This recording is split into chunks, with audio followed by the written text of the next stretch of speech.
Okay, welcome back. We are going to start with our 6.9 item, 1:30 p.m. public hearing continued from, wait, is that the right one? Yes, okay.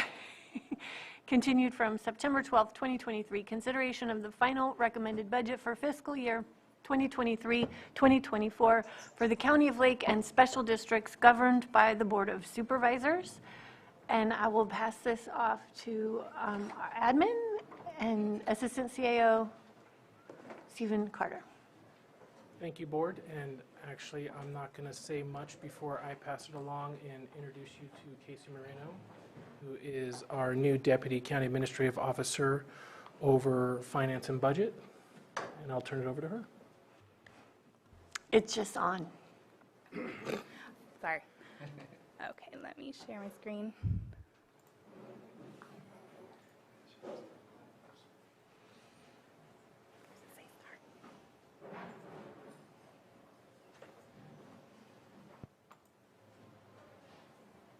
Okay, so we are pleased to present for your board's consideration the fiscal year 2023-24 final recommended budget. This memorandum is intended to serve as an update to our July 9, 2023 memorandum introducing the fiscal year 2023-24 recommended budget. For your reference, the memorandum is also attached to your agenda packet as much of it is still applicable. So now I will start with a summary of the revenues, starting with the interest. So on August 15th, your board requested a review of the interest revenues. As you can see, the 2022-23 overall interest was just over $5.9 million. The county interest was almost $4 million, $3.886. The non-county interest was just over $2 million. That is a significant jump from 2021-22, which was the overall interest was just under $1 million. For reference, we went back 11 years to see what the interest has been. And as you can see, in 2019, there was a significant jump, and that was due to the investments that came due and were not reinvested, which is why you see that huge spike there. Then it drops down due to those investments not being reinvested. And then currently, the last fiscal year at 22-23, it was significantly higher. We do anticipate that the revenues will even out and become more consistent in the future.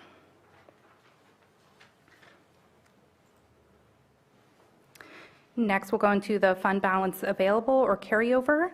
So the estimated FBA decreased by just over $11 million from the prior year.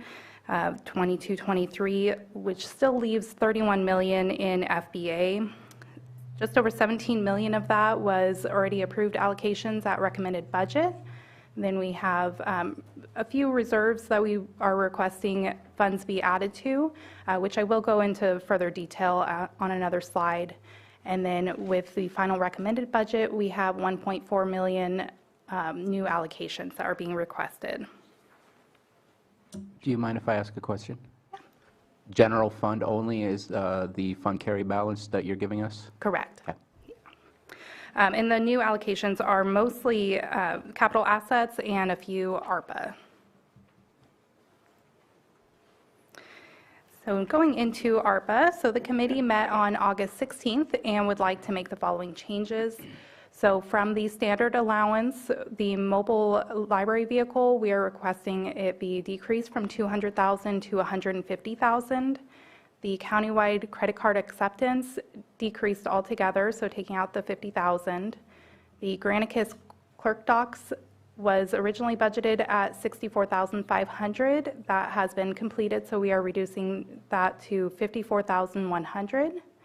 The content management system decreased from $150,000 to $75,000, and the CDD general plan update, increasing that from $1 million to $1.6 million.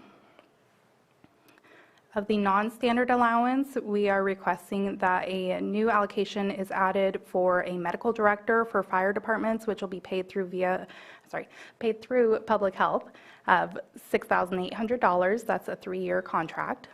The testing and vaccination sites, we are requesting that be zeroed out altogether. EMS contract decreasing from $200,000 to $150,000, and the Kelseyville Senior Center increasing by $100,000. And I did want to clarify one thing. The difference between standard allowance and the non-standard allowance, for those who don't know, the standard allowance is the 10 million that each county is allowed to utilize for governmental services for basically revenue loss.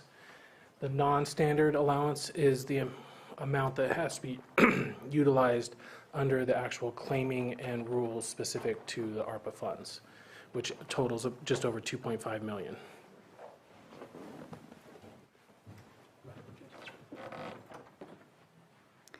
Moving into the sales tax, so the Bradley Burns sales tax increased by $129,784, or 3%. Prop 172 sales tax decreased by $296,007, or 6%. Again, we went back 11 years, and this graph does include the current year, what we are estimating. We are expecting the tax revenue will decrease, so more than likely at mid-year, we will come back to ask for the allocation to be decreased.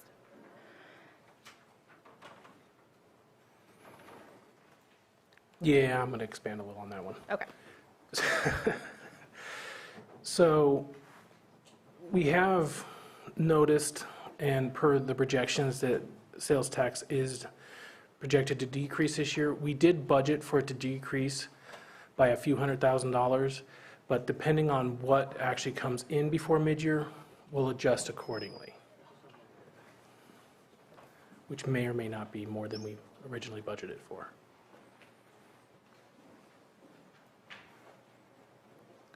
Moving into taxes. So current secured property tax was an increase of 1.1 million, or 7% increase. Transient occupancy tax decreased by 57,000, or 5%. Cannabis tax decreased by 4.5 million, or 71% decrease. We are anticipating current secured property tax to go up this year again. Transient occupancy tax, we are expecting to come back up to closer to $1 million. And cannabis, we are anticipating to continue to decline, just not as significant as it was the past year. So with cannabis, the balance after the allocations that are currently in the recommended budget is 30% for planning, code enforcement, water resources, environmental health is $467,994. The 30% for law enforcement leaves a balance of $395,970. The 30% for economic development, housing, risk reduction is $1,208,891. And the 10% for youth programs is $294,383. Also available is the workforce retention and development of $164, and the Board of Supervisors discretionary fund of $146,528. And the part in there that is not stated because it's not part of the 30-30-10, 30-30-30-10 split is the stabilization fund, which remains at just over 6.9 million, which is for payroll if under the new MOUs that we were not able to have the general fund or support for non-general fund departments. We currently do support child support and CDD through this funding. And this also is for ongoing expenses within the allocations, like the libraries, where during the initial CAN grant, the board approved positions. They are still funded out of their allocation here, and if revenues went to zero, that's what would pick up the slack and pay for those positions, as well as 2 sheriff deputies, the last 2, that was the agreement, $200,000 for the last 2. If they hire the last 2, it would come out of the law enforcement first, and if there's nothing there, it would then come out of the stabilization.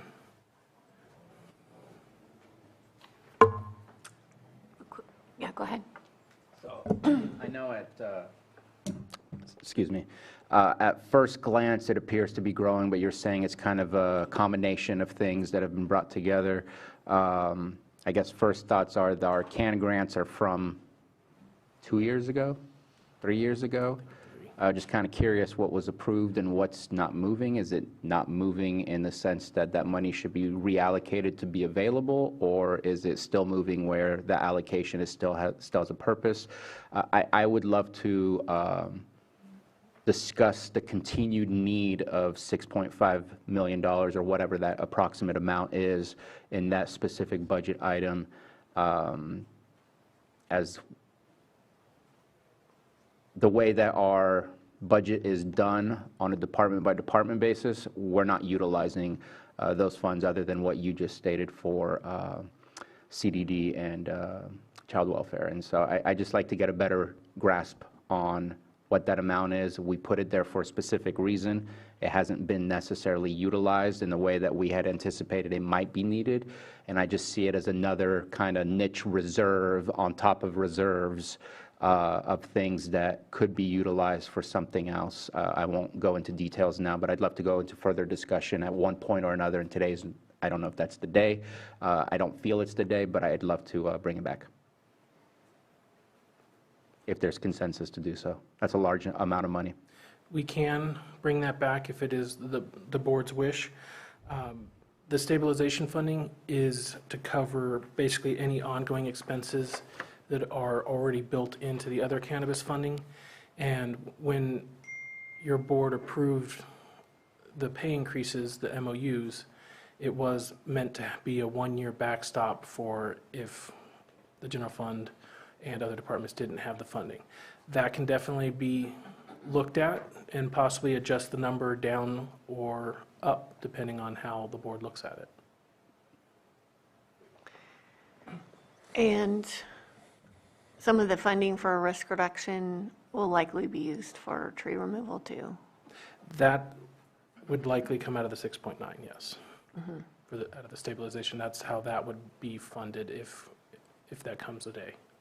When that comes, Yeah, when. when that comes. And I will say that, you know, when Casey was bringing up that there's $467,000 left of the planning, code enforcement, water resources, that's with just over $1 million in allocations for fiscal year 23-24.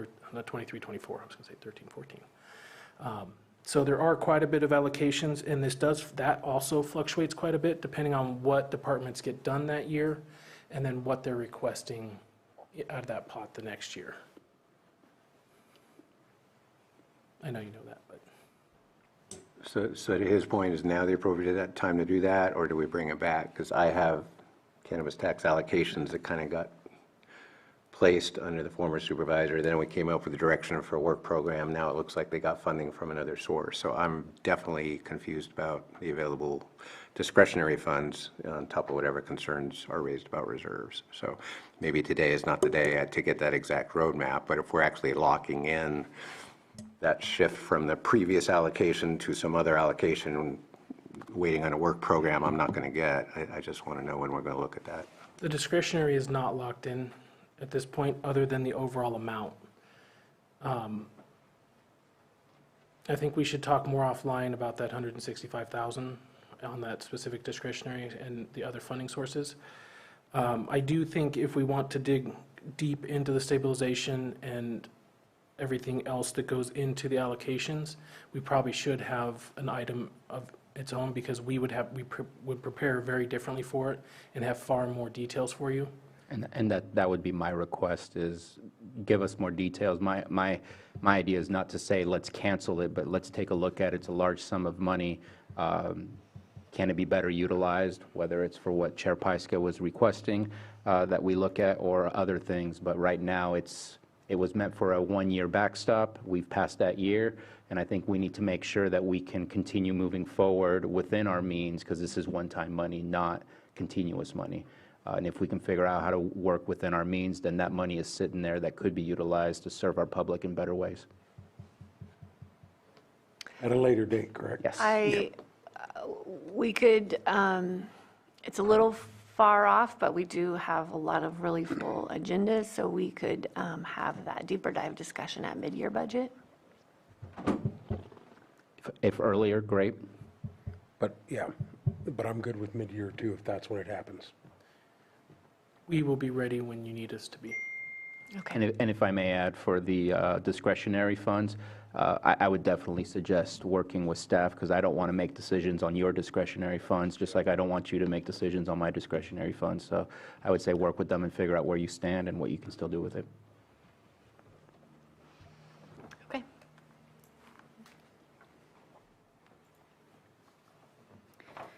So there's a few changes since admin finalized the budget, and so we would like to request that those are added to the approval today. To Budget Unit 8799, Air Quality, I'd like to increase 1513 by $410, decrease 25 by $410, decrease 38 by $2,364. The reason that there's more decreases than increases is they didn't want to use FBA for their increases in insurance. We also wanted to highlight Budget 1011, which is the Board of Supervisors. So we budgeted for a PR firm for the BOS $50,000, and we are issuing an RFP for a lobbyist. We'll try to bring the board's chambers remodel forward at mid-year. And then Maria would like to come up and... Thank you. Mireya Turner, Community Development Director. I have a request that was inadvertently omitted from the final budget, so I'm very thankful for this opportunity to bring it to you directly. I would like to request the funding of the principal planner position. In the year, just over a year that I have been acting as director, about 80% of my time is still used directly overseeing the planning division. This can be anything from handling more complex counter questions, answering a number of questions and giving direction to staff, to planning staff, as well as maintaining. I am the final editor of the staff reports for the Planning Commission and the Board of Supervisors. We have done a number of internal improvements that have really benefited and helped our relationship and our credibility, but it still takes a lot of my time. So we did adjust our revenues to reflect increased revenues that would help to support this position. We have a number of large projects coming. The general plan and local area plan updates, Maha-Gwinnett Valley is returning.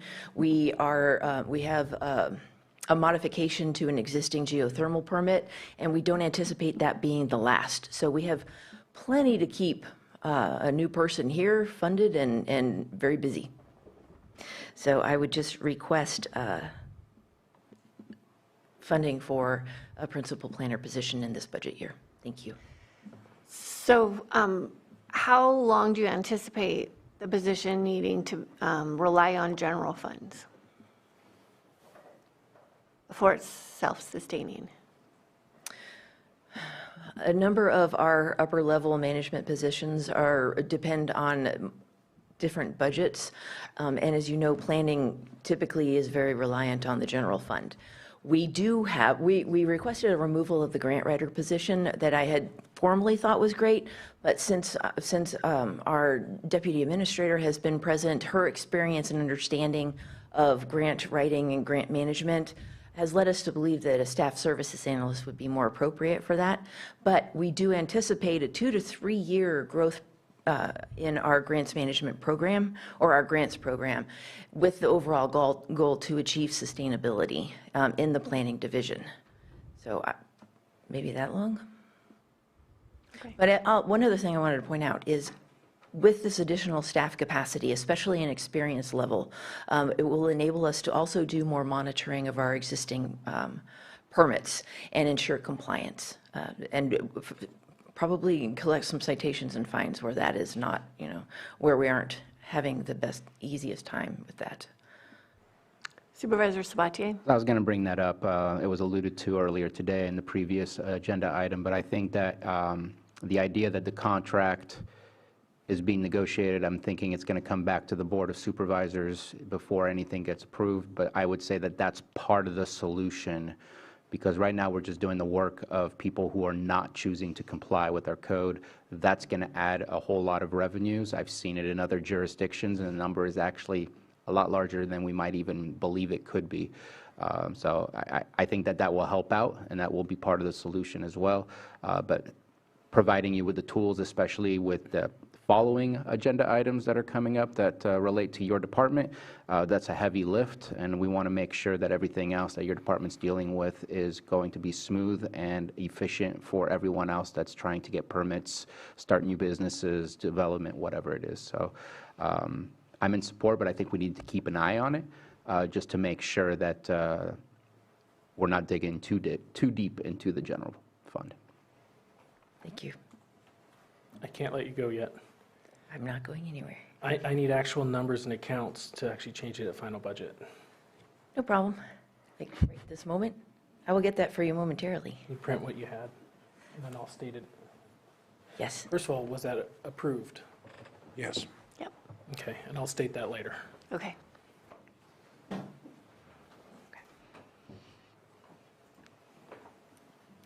Next, we'll go into the reserve funds. So the general reserves, we are asking for another 500,000 be added, so that will leave the balance at 16 million. The Parks Reserve is a brand-new reserve, and we are asking that 3 million be added to it. That will be for the JPA and or could be used for county parks. Next is the Technology Reserve. So currently there is 2 million, a little over 2 million in there, so we're asking that another 4 million be added there. The General Designated Reserve is a new reserve which we are planning on housing the LATCF funds in their entirety, as none has been spent yet. And that reserve account is planned, we are planning on using that for other funding sources in the future that are But we did commit 1% of that. we did, yeah. We haven't spent It just hasn't been spent yet, yeah. The other types of funding that would go in there would be if we ever have ARPA or LATCF, basically funding sources that have restrictive reporting requirements that shouldn't be just lumped into the massive general fund FBA or, Okay, that's our strings attached. basically, yes. And the last is a new fund that is a trust fund for housing. So we are requesting 1 million of ARPA be put in there, and then we're matching it with 1 million of general fund. Supervisor Sabatier. Just real quick, is this the last of the conversation regarding reserves at this moment in time? So next up, I would like to bring Elise Jones from Behavioral Health, but if you have questions not behavioral health related? Okay, so I do have some questions about some of the specifics that are up there. Parks Reserve, we've been talking a lot about the JPA and the potential for a county-wide effort for Parks and Rec. Are the 3 millions committed to that specifically, or just kind of a nebulous parks? Well, see, that's what she was saying, where it can be used for JPA or LARS and parks. That's for your board to decide when and how it is used when it comes out. Our intention with the 3 million was for the JPA. This Fund 152 would have to come through the administration office before coming to your board. So I'm hopeful that the board would know what their intent of this fund would be. I'll just voice my opinion. I think the intent should be for the JPA so that we show commitment to the county-wide effort. I think I agree with the intent that it's with the JPA. I don't think we have any plans to spend it for any other way. I think this year, we should be working with all the parties of the JPA to commit funding and have their set-asides made. So this is a good faith effort for us to start that, and we can look to the other partners to see how they follow suit. Supervisor Green? I'm open to the discussion, however, I think we are going to have some public input on this particular reserve and maybe some other reserves along the way. I hear some people wanting to lock it in for JPA. I think the county has substantial needs as well, so I kind of like the nebulous nature of it right now, because we are going to have to bounce some numbers around in the future and decide what an appropriate use is. So I kind of like the idea of an open-ended reserve, especially if there's going to be other requests to bump up the JPA funding. Maybe it doesn't have to be with the reserve route. So I hear what you're saying, but I don't want to lock this reserve in. Yeah, I like the definition that it would be both combined with JPA and parks, not being specific on one. Obviously, I know I'm part of a JPA. I would love to have a $3 million infusion of funds from the board for another JPA. But I think it's very important on the project we're talking about with the countywide JPA, so some type of commitment needs to be there. So I'm in agreement with that, just not specific to it. Right. Yep. I would rather it be specific to parks. I'm not in favor of the EPA having anything, so, in my opinion. And that's why it is called just the Parks Reserve, There you because go. it can be however the board decides to release the funds from the reserve. So it would be an item at that time requesting specific usage. But that's why it's purposely not specific to either way, but it could theoretically be either, depending on your board's opinion at the Well, time. and I understand we need to contribute. It's just, I feel it can be spent other ways, but we're going to move in that direction.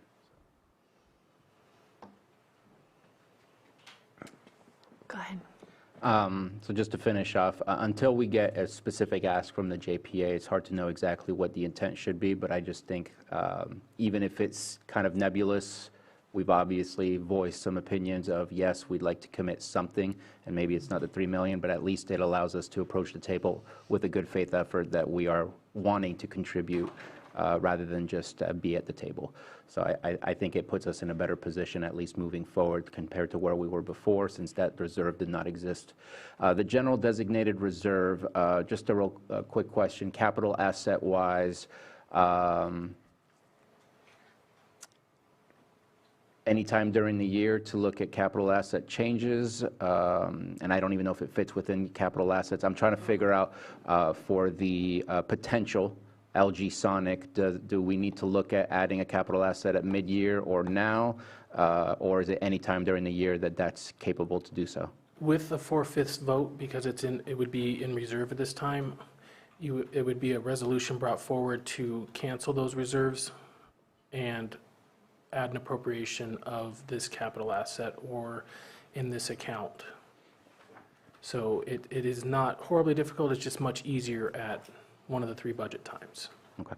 Are you asking for that funding for that project now? That was originally on the request, was to look at either ARPA or LATCF or other things. And so since that's LATCF funds, it's still a possibility. Again, it's not set in stone, just a conversation to make sure that it's available if it comes up and is brought to the board. Are you looking at other funding opportunities or grants? Because I think we could use this to offset with some matching funds. That's a big ask. I know we've looked at grants, especially in helping our water districts in the sense of drought resiliency, and that was denied.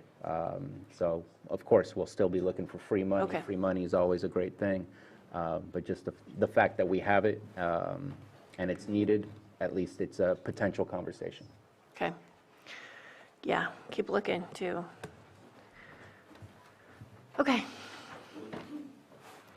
All right, so I would like to bring up Elise Jones. Oh, sorry, go ahead.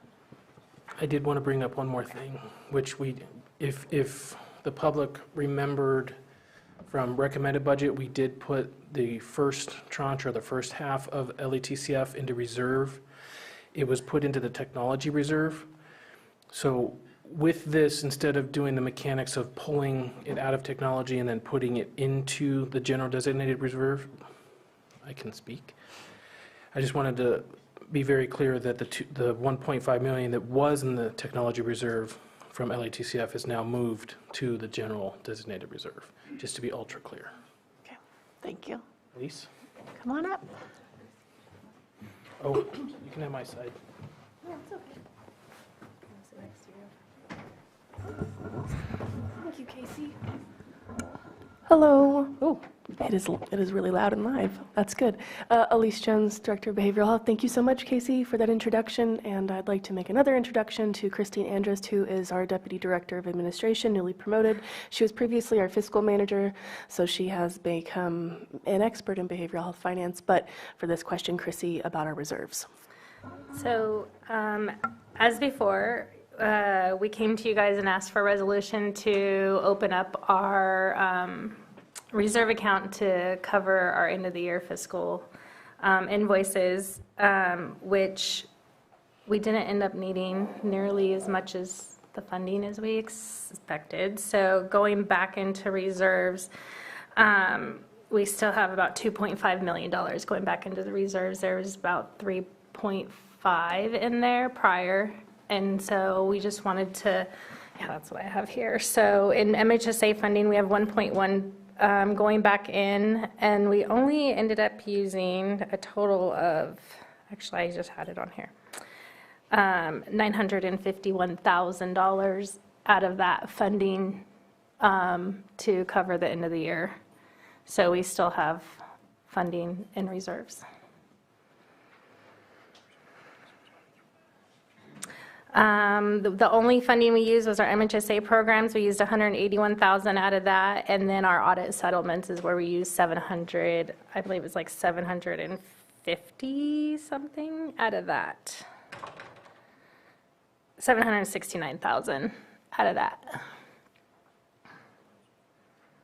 Everything else was put back into the same accounts as it was prior.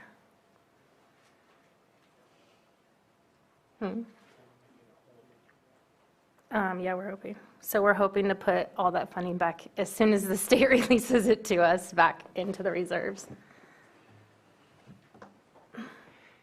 Go ahead. Just a real quick question. That means that the payments are smoothing out as far as the new process with the new software that you guys are using, or the new payment method that you're using? Yes, we are seeing funding coming back in from our new billing system. And just so you know, it's the director signs all of the billing. I didn't know that. Well, I kind of did. Anyways. Now you do. Now I for sure do. But it's nice because I have seen it got a little slim there for a minute as we had, but I've seen it pick back up, so that's been really encouraging. Good.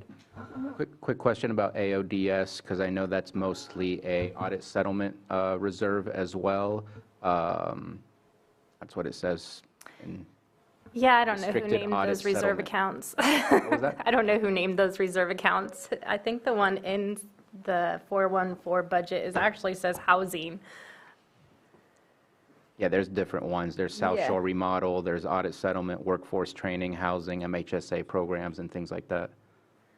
I don't know what this one is. That was added this year. Oh, okay. So my question, if you don't mind, it appeared when we borrowed money from the reserves that audit settlements was not a state-mandated reserve. It was a local decision to create that reserve. Seeing that there's 1.5 million in AODS, I'd like to understand, if possible, not now, but giving us documentation as to how did we come to 1.4 million being saved in audit settlements. Where did that amount come from specifically? How did we choose that amount? Just because there's such a need for those services, just wondering if there's anything that can be released so that we can provide more services, or if there's a real good reason as to why we fear that an audit settlement might end up costing us to 1.4. So I want to first provide a little bit of, and I don't want to take the whole, because we could take a long time talking about behavioral health finance. It's pretty complex. But I think just really simply, those services that we're talking about are Medi-Cal reimbursable. Of course, what becomes Medi-Cal reimbursable will expand under ODS, and we're looking forward to that. But right now, the contract, as we talked about before with the state that allows us to pay for those, it's really a placeholder. So there isn't a limit necessarily on how much services you can provide, as long as those services are justifiable and they're not fraudulent, right? So that's just there's no cap on services whatsoever. Some of the services that are not DMC reimbursable, we do use like our substance abuse block grant funds and other things, but Chrissy may want to follow up on the specifics of your question. I just wanted to make sure that was clear. So the audit settlement accounts are after cost reports are settled with the state. They give us back funding. So for instance, we'll pay out stuff that we don't get reimbursed from by the state, and the state's catching up. So these are audit settlements of funding that comes back to us after we've closed out the fiscal year. So I know we saw a huge increase from 2016-17 on a cost report settlement from those years on, I want to say they were perinatal funding that, and services that we had billed up to the state, but they never had paid us back. And they finally, once they did their cost report settlement, they paid us those services back. In case that settlement happens and it's not in our favor, this is what pays for it.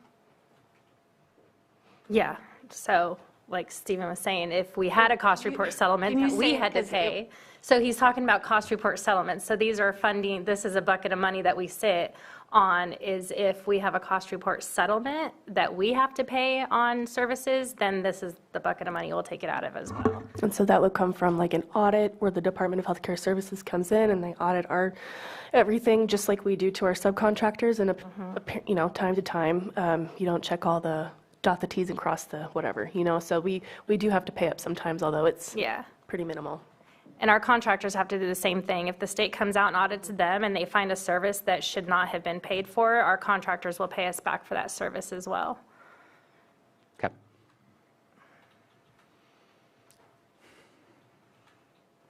Are you still wanting him to come back with an explanation of what makes up the 1.4, or was that sufficient?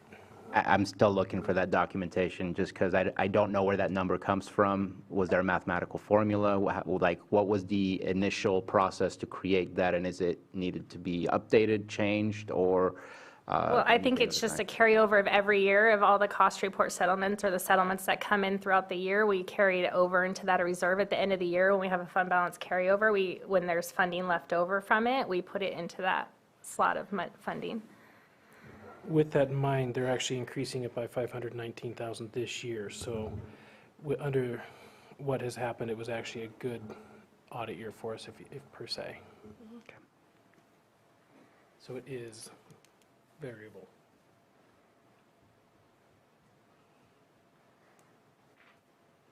Okay, any further questions?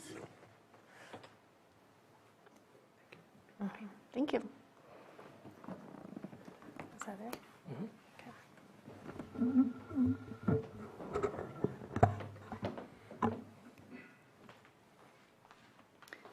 So next, we'll go into capital assets.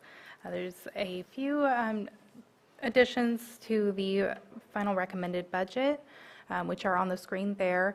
All I included was the brand-new additions. There was also some capital assets that either increased or decreased, which are in final recommended budget.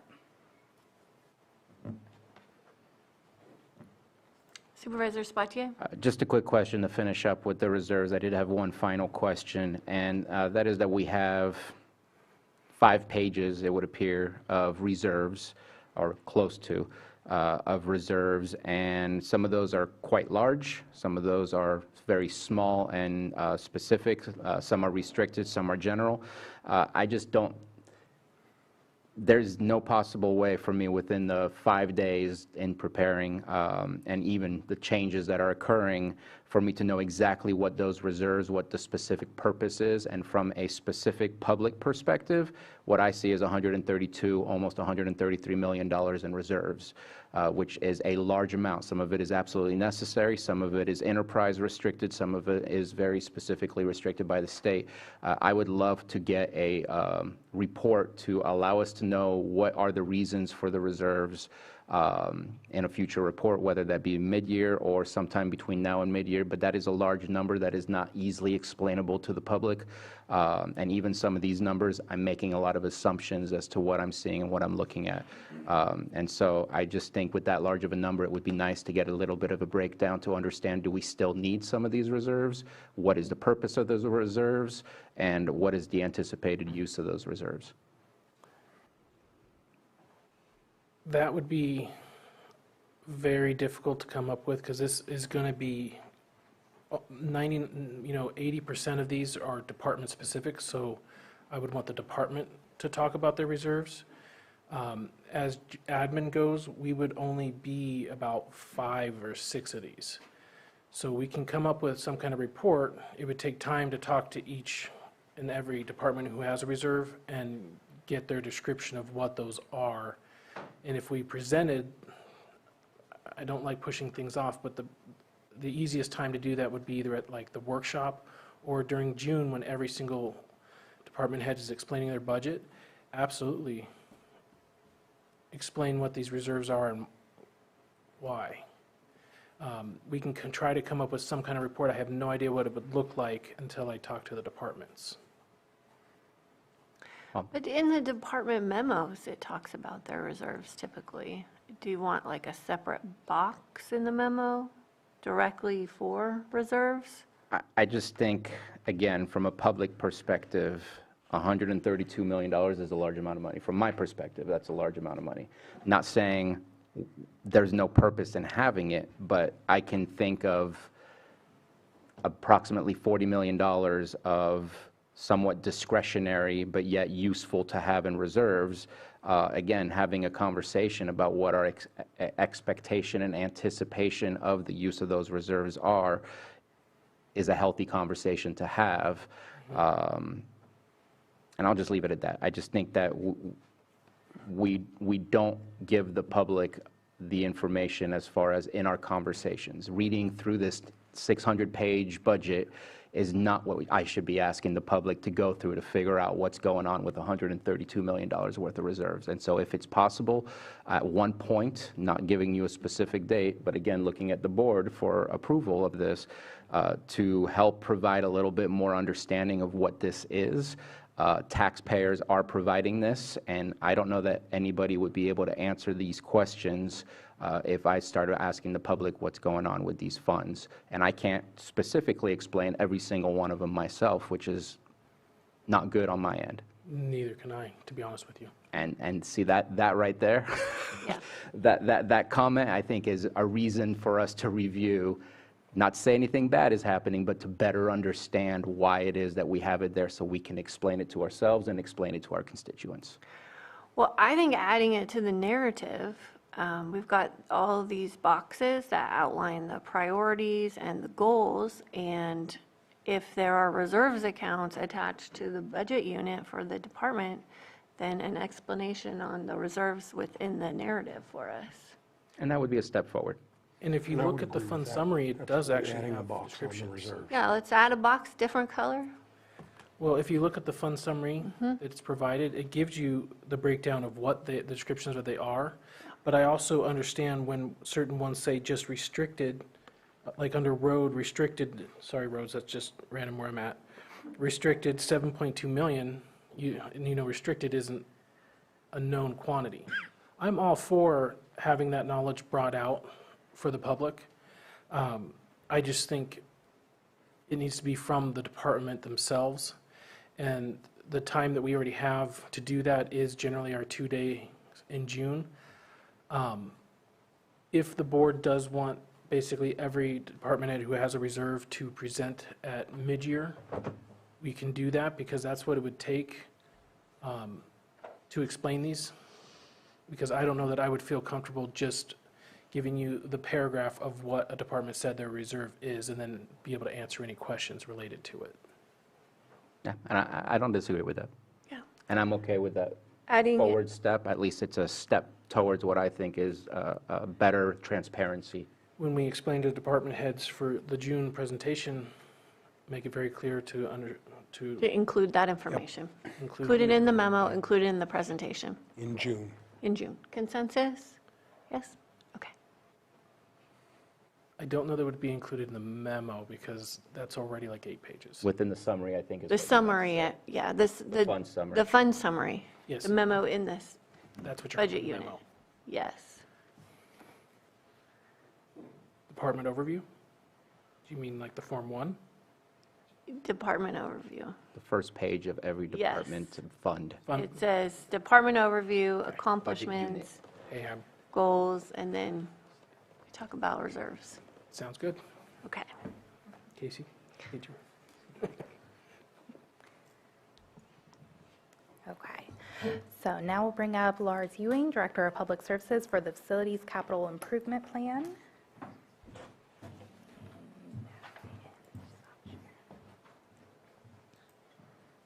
Oh, wait. I need help. Don't need help.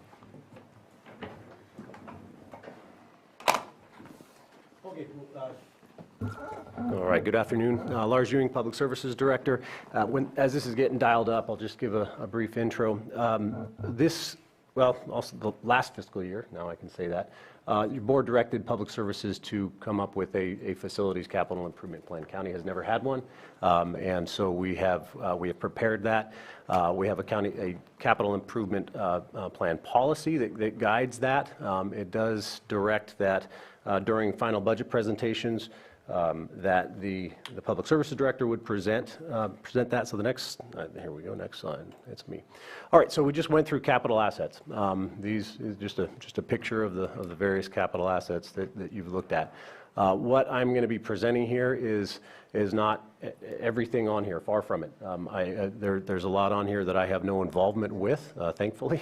And so what I am going to be presenting focuses on facilities.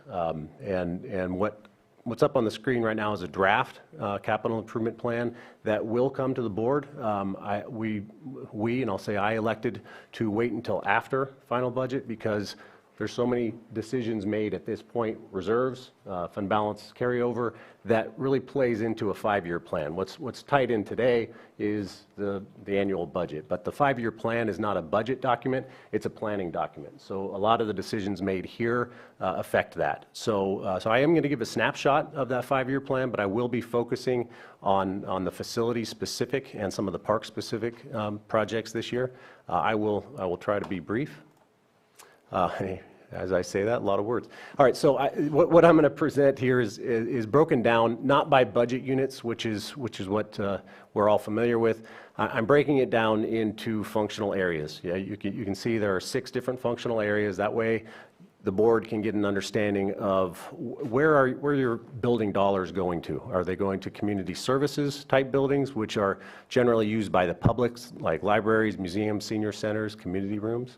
General government, the building we're in is probably a good example of that. Health and social services, generally anything in behavioral health, child support, environmental health, public health, and social services. Public safety, essentially anything that is sheriff, probation, DA, animal control, and everything from there up are buildings. From parks down are non-buildings, so recreation facilities and public infrastructure is the last item.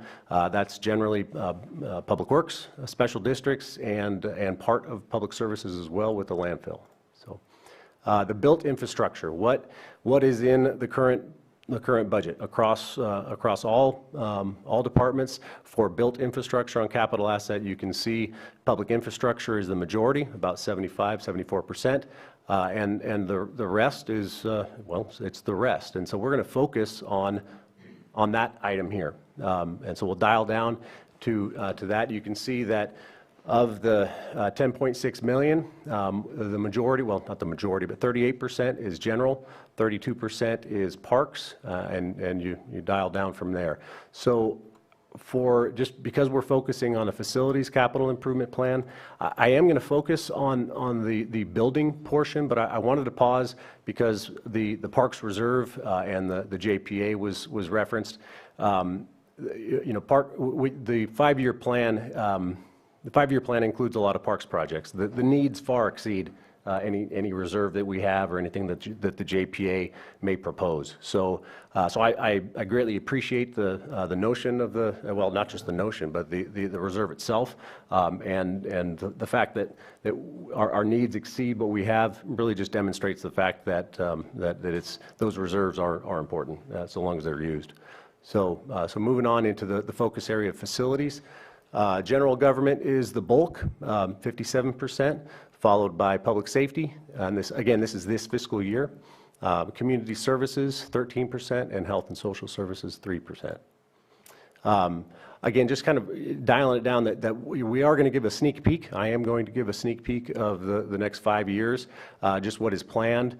This is a joint effort between the department heads who submit their capital project requests in going through the budget process, working with admin, working with the board to identify what projects we need to plan for. That's really what this is an outlook. So I will be coming to the board to present this plan, but just to give you a sense of what we currently are looking at by functional area, what the plan is. You can see that there's quite a few needs. 11 million this fiscal year. Again, just in facilities and parks. This does not include the public infrastructure. So we're looking like the needs are clearly there.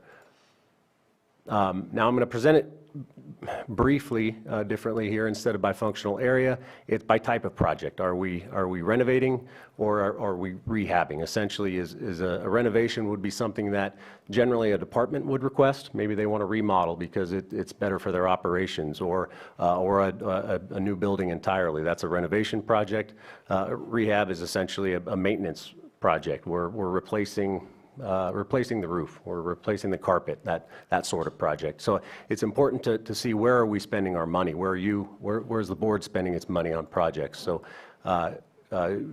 renovation in gray, that's this year we're looking quite a bit, and the same throughout. And that really points back to the deferred maintenance plan and the facility condition assessments that we had prepared that you may recall pointed to about an $8 or $9 million need per year.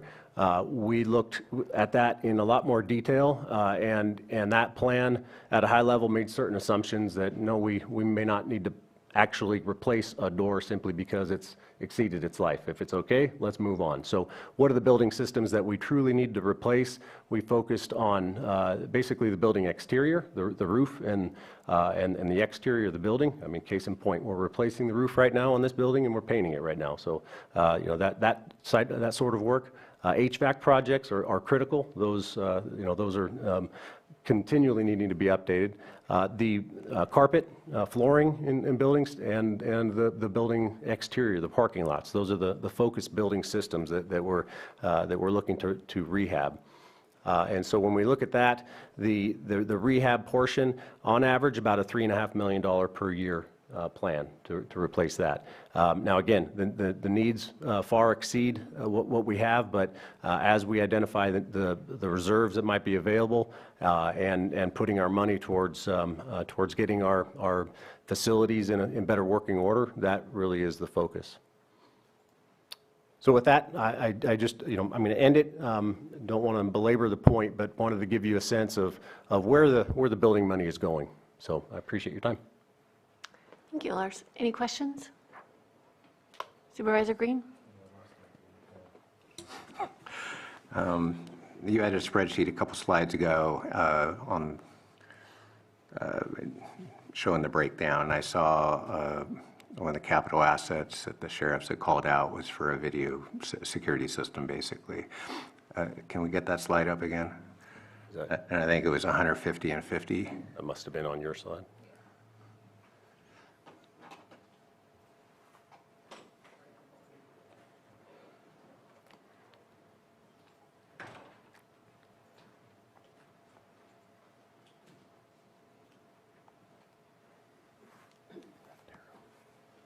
There we go. Yeah, so lines 2 and 3 together, security camera system, and then backup storage. And I just want to highlight that because number one, it's like it almost passed without comment because of course the jail would need to have robust security. But as I've mentioned in other meetings prior, there may be other buildings and other properties in the county that may benefit from some enhancements like that. And I get there would be price concerns from any department head and also some debate about the efficacy of a security installation in any particular building.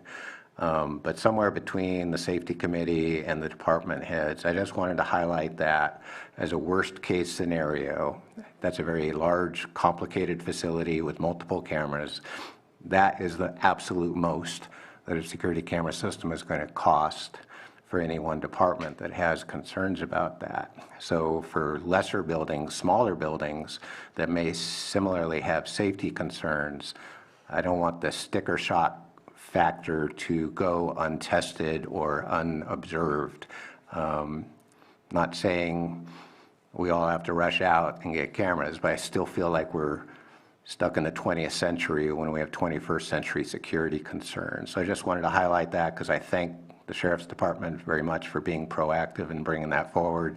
And I think other department heads might be taking a look at similar capital asset requests in future budget cycles, perhaps as soon as mid-year, if they find in concert with the safety committee that they want to take a look at bumping up security at certain sites. And I certainly think there are certain sites within the county that could bear that examination.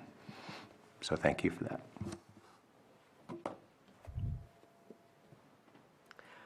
Okay, thank you, Lars. All right, thank you.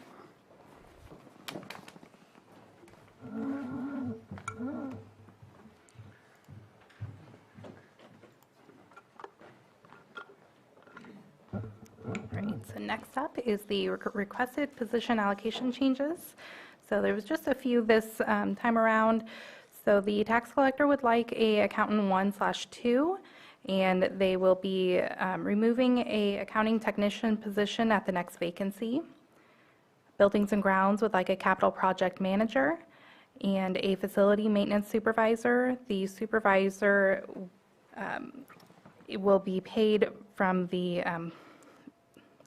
the facility maintenance lead worker position will be removed at the next vacancy. Child Support Services is removing an accountant tech senior to create a accounting technician position. Planning is, as Maria mentioned, removing the grant manager and replacing it with a staff service analyst. Animal Control is adding a staff service analyst, and mental health is removing a behavioral health program manager to increase their supervisor behavioral health clinician specialist by 2.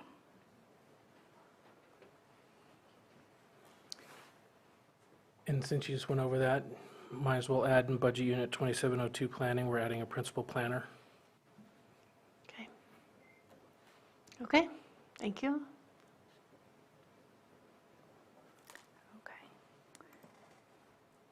And then the sheriff would like to come up to share his plan for position allocation change. So Rob Howe.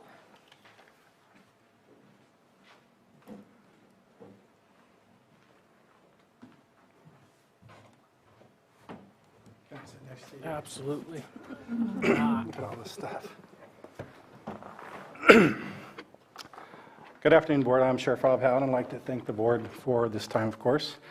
This is a little bit out of the ordinary, completely new for me. So what I'll be requesting here is a potential change to the Sheriff's Department's position allocation.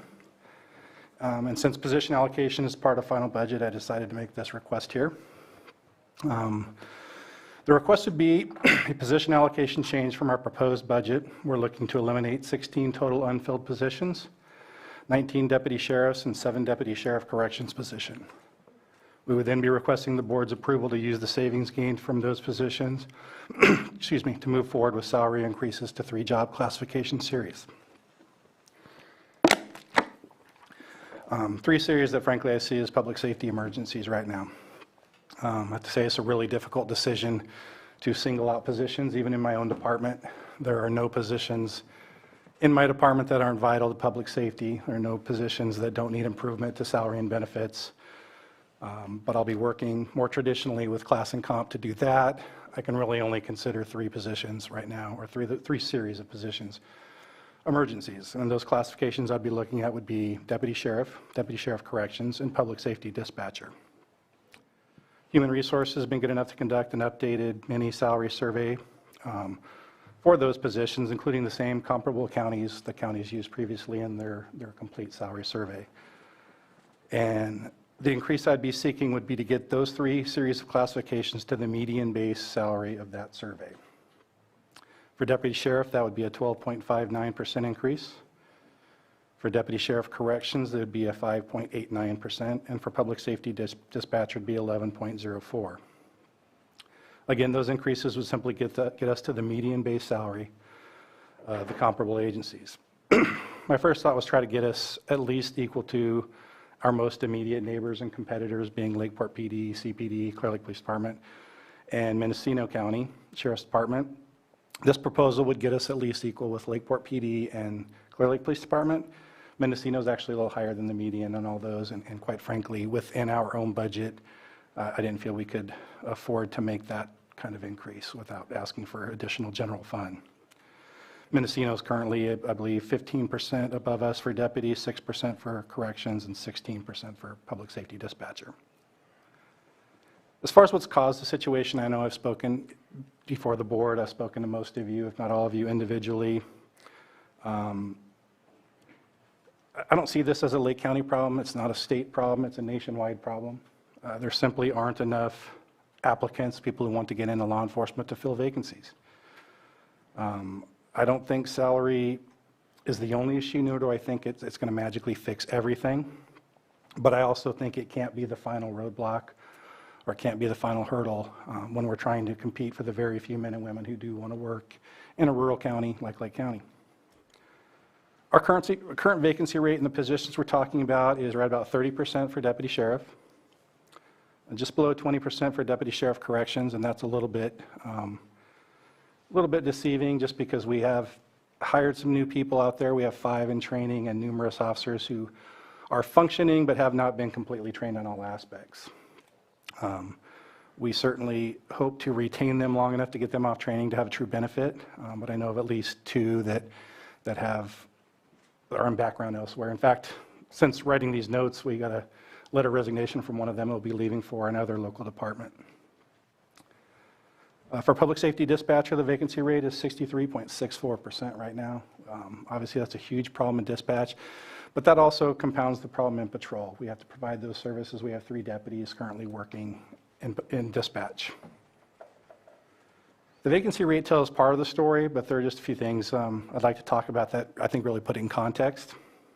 So patrol. The SO does a lot of things. We have the jail, dispatch, investigations, civil, boats, things like that, but most of our citizens see and identify with our patrol deputies. Those are the men and women in patrol cars that respond to calls for services, conduct proactive law enforcement in our community. And I can say by far, this area generates the most concern and the most complaints from our citizens. Long response times, lack of high visibility patrol, and the inability to respond to certain calls because we have to prioritize, and we simply don't have enough deputies on at any given time to respond to all calls for service. To give a little better idea where we are right now, we do patrol shift signups every 4 months. This time last year, we had 23 deputies signing up for patrol. That's our 24/7 operation. This year, at the same time, we have 13. And that 13 is after pulling deputies on a rotation basis from things like our roadmap task force and marijuana task force, and not having anybody in school resource. Again, this is not a Lake County problem exclusively. There are numerous, not numerous, but there are Northern California counties who've had to eliminate patrol altogether because of short staffing. So that's certainly something I don't plan to do here. Something else I'd like to point out about that situation is it has a tremendous effect on retention. If we're signing up somewhere close to half the number of deputies on patrol, but our calls for service have essentially stayed the same, that means you're doubling the workload of those individuals still working for us, and that is devastating on morale.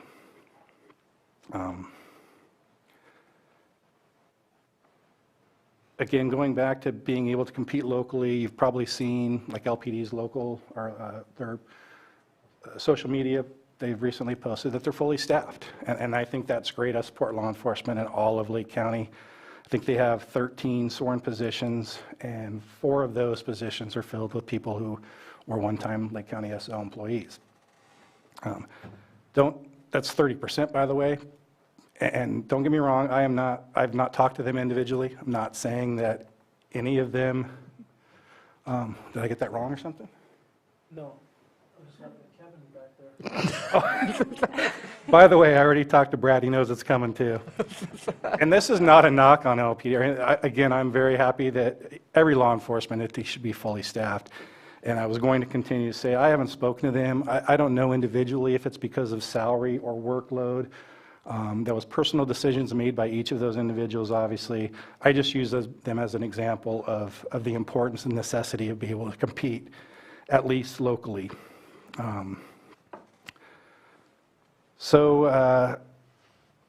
Where that leaves me is, in closing, what I'm requesting of the board is to approve a request to move forward with the elimination of the aforementioned positions, allow the sheriff's office to use the savings gain to fund increases in 3 series of classifications mentioned: deputy sheriff corrections, public safety dispatcher, and to direct human resources to complete the necessary position allocation resolution and to complete the necessary meet and confer process with the affected bargaining units.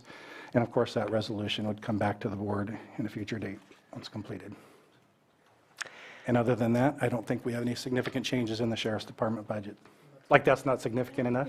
Thank you, Sheriff. I know that you didn't make this decision lightly, and I can only speak for myself, but this board has always been proactive with providing the positions needed moving forward. So if we really start to fill these positions, I think the rest of the board would agree to continue to provide them as needed.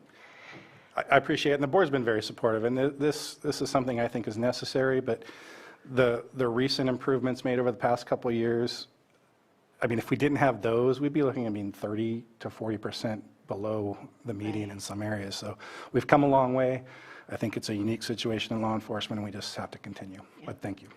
So my next question then is, hopefully this we'll see some progress with this, but where are we with the signing bonuses, which we have also raised up significantly, but is that another area that we have to look at eventually too? Because I am hearing from you and other staff members that surrounding areas have greatly increased their signing bonuses. And so when do we need to look at that factor as well? Well, I feel like I was asking enough, but no, I'm just kidding. They help and they're beneficial. One of the problems we have is, of course, they help recruitment, but not as much as retention. We have had several employees resign knowing they're going to have to pay it back, because if they're leaving for a county like Napa or Sonoma, they're going to get not only a larger signing bonus, but the pay increase would pay that back no problem. So it's a good retention tool, I think, or excuse me, a good recruitment tool, but I think this is more for retention. And you're right, there are counties, $25,000, $50,000, $75,000 signing bonuses just between Napa, Sonoma, and the Bay Area. But there are plenty of Northern California counties who don't have them as well. I think we're okay there at the time. There may come a time when that has to increase to stay up with, to be competitive as well. But right now, my main focus is this. Okay, thank you. Supervisor Spatier, did you have your pen up? Yeah, no, I was going to say I'm in full support of making those changes. One of my questions that I didn't ask you when you and I spoke earlier this week was how many vacancies does that still leave you after the changes that you're offering to make? We'd be looking to hire a minimum of 5 deputies.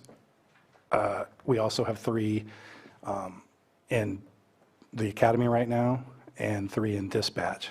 So hopefully to improve those by 11. I brought about 5 for deputy corrections. Again, we have several in there, but they're awaiting training.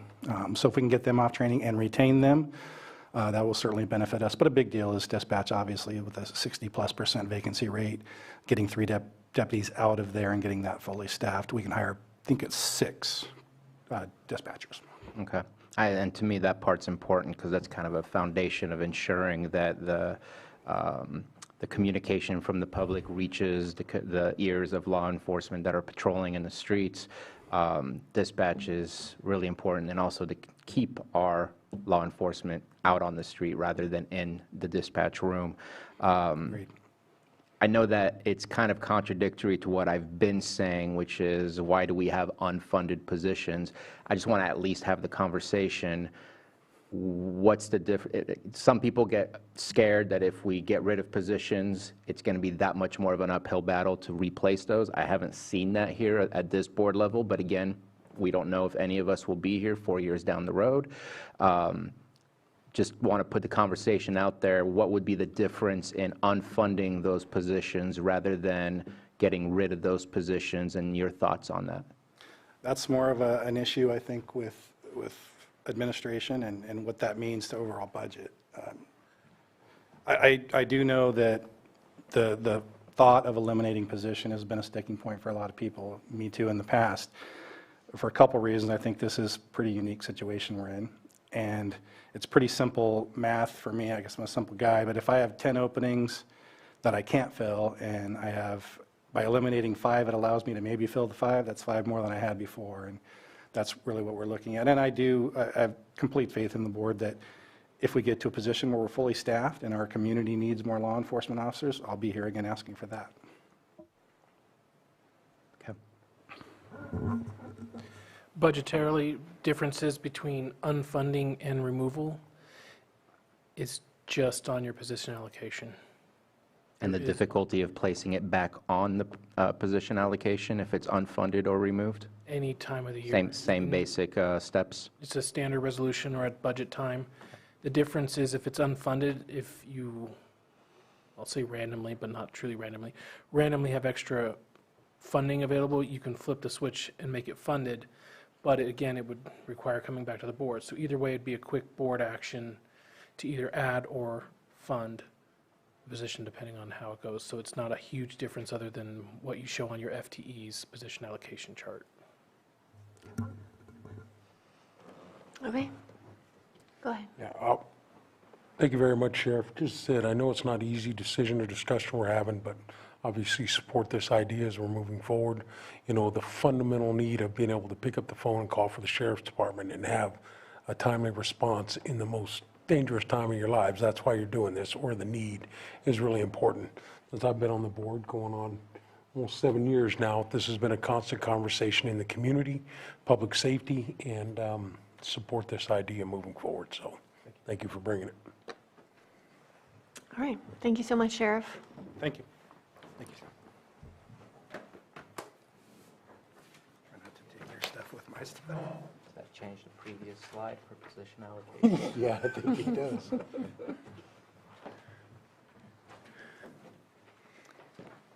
So that concludes my presentation for the final recommended budget. So if you have questions. Are we looking to make those changes today, just because we had a list of all the position allocation changes? Just, no, that'll be coming back to us? The sheriff one, it would come back. Okay. Once everything is set up, once meeting for and everything gets close, I don't. Oh, that's right, it needs to go through that It's process. such a long process that I don't feel right cutting positions or unfunding them now. Okay. Okay. I will open it up for the public. Do we have any comments in the board chambers or in the Zoom room? And I'm not on Zoom any longer. So Wendy, could you let me know if there's any hands up? Not seeing anyone in the chambers. And, oh, we do have someone, and I also Great. did not bring my clock in. So, thank you, Wendy. You could throw me on the clock. Uh-oh. He's got 2 minutes. Thank you, Madam Chair and honorable members of the board. Kevin Ingram, City Manager with the City of Lakeport. Just speaking directly to the Parks Reserve, you know, I'm very happy with the commitment that all 3 entities, Clear Lake, Lakeport, and the county have made to the Lake County Risk Reduction Authority. I think we all know that the ask is really high. The feasibility studies that we did do for the 2 facilities. Recreation Agency. What did I say? RRA. Oh, gosh. We didn't get We that talked- money. we talked We didn't get that money. Kevin. Okay, all right. Yeah, if you can throw $3 million to the RRA too, that'd be great too. The Rec Authority, thank you. That, you know, it's a heavy ask. The feasibility studies are extremely high. You know, I think in our meetings, we've noted that, you know, going to the voters and asking for $40 million would be crazy to fund this. You know, I think our goal of trying to get to where we're asking the voters instead for maybe operations seems a little bit more in the ballpark of realistic. So with that, it seems like the natural next step would be to try and get these projects to a spot where we can move forward with design. As you know, if we can get design in place, that certainly makes them much more competitive for other grant availability that's out there that I think could certainly, allow us to continue to chip away at that $40 million ask. Even that, using some very round numbers, $40 million, design usually ends up somewhere in the realm of 15% of total costs. You're looking at $6 million alone just in design for those. And one of the items that we've talked about is that there certainly is a need to probably look at including some greater amenities in some of the more unincorporated areas and serving those. So if we get to that level where we're asking to get those projects to design level 2, you're maybe looking somewhere in the $8 million position. So, I mean, I think the $3 million is a great there. I'll come with my hat and would encourage your board. I know you have many competing priorities, so I know this is not an easy one, but I think, trying to lift that somewhere in the neighborhood of $5 million. Certainly, other areas are going to have to, pull their weight.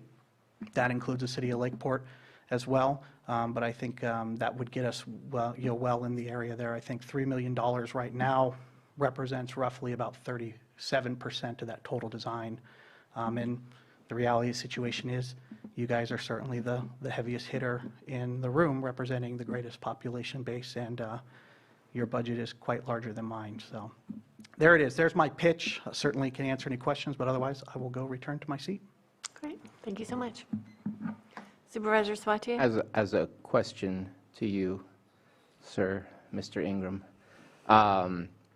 it would be really nice if the committee can submit a letter of proposal to each jurisdiction showing what each share would be, so we know what we're looking at, we know what's being requested specifically, because right now we're seeing big numbers, but I also don't know what is the formula being used. Is it population-based? Is it geographic-based? Is it proximity-based to where those will be?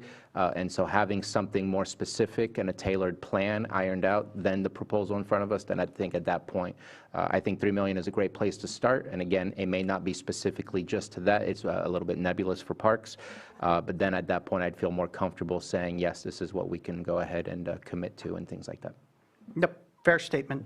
I mean, yeah, I think, we're just getting up and going, and I think that is absolutely a place to be. And, and it is important to remember there are more partners than just the 3 entities. We certainly want to bring those, but at the same time, we are the 3 largest players in that discussion. Stephen? So I did have one question, Kevin. On the $5 million or $8 million for the project, is that all in 1 year, or is it over the course of time, or is that not known yet? The short answer would be it's probably not known yet, but I think the quicker we can get them to design, because even though $40 million is an extremely large number, we know the longer we wait, it just gets larger and larger. So, I think it would be great, as this year's mission, and I'm not speaking on behalf of the full LCRA, just the city of Lakeport. It would be fantastic to get to a position this year where we were putting those projects out to design and then looking at, future grants and pitching them to other various entities as well to start chipping away at that larger cost. Okay, thank you. Do we have any other public comment? Not seeing anyone in Zoom? No hands up in Zoom. Yeah, there's one. There's one? And you're Well, it went off. Oh, now it's back up. the participant list? 6205. Okay, Wendy, can you get the timer ready? Okay, go ahead. I think it's Bart. Thank you very much. This is Bart Levinson. In the past, these budget presentations have been excellent with visible slides. Not so today. We're seeing very little on the screen and nothing with the sheriff, nothing now. This is so complex and important information. We really need to see the slides and be able to request the images after the budget presentations. Thank you. Do we have any other hands up? Is that it? Okay, then I'll close public comment and bring it back to the board. Supervisor Sabatier? Yeah, I just wanted to mention one thing regarding special districts. Just at least wanted to alert the board that I have spoken with Director Harder, and there is some work being done on the infrastructure of the southeast sewer, not southeast sewer treatment plant, but the infrastructure that brings the sewer to the treatment plant, and there will be things that there's been discussions to enhance the infrastructure within the city of Clear Lake, and those things I don't believe are on the capital asset list. I don't know if they have to be on that list, but it's things that will be coming in the near future. Okay. Not sure exactly what that timeline looks like. Okay. So I know we had a couple adjustments that were made during the meeting here. Do we need to adjust anything in the recommended actions to incorporate them? Yes. Okay. Casey, can you restate the AQMD account numbers and changes? And then I will explain the CDD ones. Yes, to Budget Unit 8799, increase 1513 by $410, decrease 25 by $410, and decrease 38 by $2,364. And then moving on to community development planning. In the revenue accounts, 2110, increase it by 83,000. Revenue account 2140, increase by 18,000. Revenue account 6612, increase by 18,000. And then moving down into the appropriations, account 0111, 72,238. 0221, 5,574. 0222, 16,978. Account 0330, $12,042. And then finally, account 0331 for $146. Sorry going into the weeds, but that will also be when you're going for the resolution that there's numbers that will have to be adjusted before signature, so. Okay. Madam Chair, if there's no further discussion, I offer the resolution adopting the final recommended budget for fiscal year 23-24 as detailed in the attachments with the included amendments as stated by both staff members in front of me. Second. Resolution's been offered. Sorry. All right, we're just, Supervisor Simon? Yes. Supervisor Sabatier? Aye. Supervisor Crandall? Yes. Supervisor Green? Yes. Supervisor Pyska? yes. Michael. Mine was on. Now, you gave some numbers. Did we need to go through the specific numbers or just relate back to what was on the screen as far as the position allocation changes? The one specific change would be adding the principal planner in budget unit 27. In addition to what was listed on the matrix. So I offer the resolution establishing new classifications, the effective date thereof, and amending the position allocation chart for fiscal year 23-24 with what was proposed, including the amendment for CDD. Resolution's been offered. Supervisor Simon? Yes. Supervisor Sabatier? Aye. Supervisor Crandall? Yes. Supervisor Green? Aye. Supervisor Pyska? Yes. Okay. Thank you, I know, but I was going to second the finance resolution. staff and Casey. Thank you very much, board.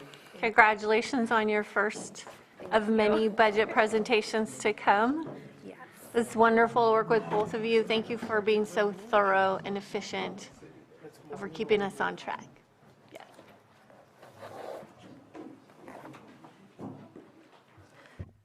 Okay, well, I am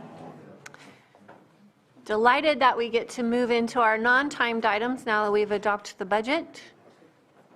7.2, consideration of A, purchase of an animal control box in the amount of $30,776.15, and B, authorize the animal care and control director or his designee to issue a purchase order.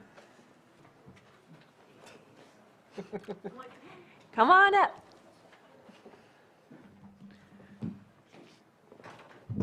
Good afternoon, Supervisors. I'm Jonathan Armis, the Director of Animal Control. I believe this box was left off of, we purchased it last fiscal year.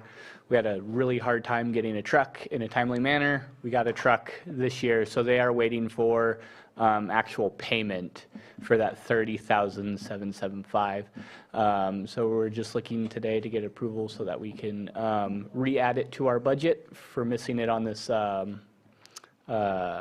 this fiscal year, last fiscal year to this one, so that we could actually send a payment out. Okay, great. Any questions? Any questions from the public? Do we have any hands up in Zoom? Okay, then I will bring it back to the board for action. Madam Chair, I move to approve the purchase of the animal control box from Diamond Truck Body in the amount of $38,184.85 and authorize the Animal Care and Control Director or his designee to issue a purchase order. Second. All in favor? Aye. Opposed? Motion passes. Thank you. Good. Go and conquer the box. B, did you, I did B, I did them both together. Oh, you did them both Am I supposed to do them separate or together is good? Together is good. okay, We're done. I knew it. thank you. 7.3, consideration of proposed agreement between the County of Lake and Placeworks for planning services for general plan and local area plan updates. Community Development Director Turner? It's wonderful Thank to see you. again. Mireya Turner, Community Development Director. We are so excited to bring this item to you today, and we will be brief because I know you have places to go. The general plan and local area plans are vital community visioning documents that must be updated on a regular basis. They guide land use planning decisions in our department. We are really excited to launch all of these updates. Many of them have been years in the coming, and so we're excited. Decades, yes. Our department sent out a request for proposals and received 3 proposals. There was unanimous decision to select Placeworks as our consultant. I want to add they were not the lowest bidder. However, their bid reflects what I was expecting to see. What I was really hoping to see is Placeworks is a planning firm that is renowned in the state. They communicate and help develop policy at the state level as well as local jurisdictional documents like ours. They also embraced my recommendation that we flip the normal order. Instead of doing the general plan first and then filling in with the area plans, in order to have the most robust reflection of the community vision, I wanted to do the area plans first and then the general plan. And Placeworks really picked up that ball and they just ran with it. And so we actually plan to have, instead of a robust general plan, we plan to really put the life, the strength into our local area plans. And then whatever is required by law to be in a general plan that may not have been covered yet is going to be in our general plan. And so it's going to be really cool because we're going to get this new synthesis of these community visioning documents that I think will really be very effective tools as we look to who are we now as a community and as a region and where do we want to go. Skip. Oh, did have a PowerPoint, but let's just not worry about that. We have Placeworks staff in the Zoom room ready to speak, to tell you a little bit about their firm and talk about a timeline. I think Johanna was going to get that thing up. And so you can skip my 2 slides and get to their 3 slides. Can you tell me who in Zoom I'm looking for? It would be Tanya Sunderberg, I think, would be the one. Okay, here we go. Awesome. Promoting to panelists, and then you want me to pull up the PowerPoint. Yes, please. Right? Okay. So while she's doing all that, let's just talk about the project that they're going to cover. Our general plan has a number of chapters or elements that are required by law. Jurisdictions can also have our own freestanding elements or general plans for areas that are of specific priority, and Lake County does have 4. So that would be a general plan, 4 extra elements, 8 local area plans, and an EIR. And I will hand it over to Placeworks.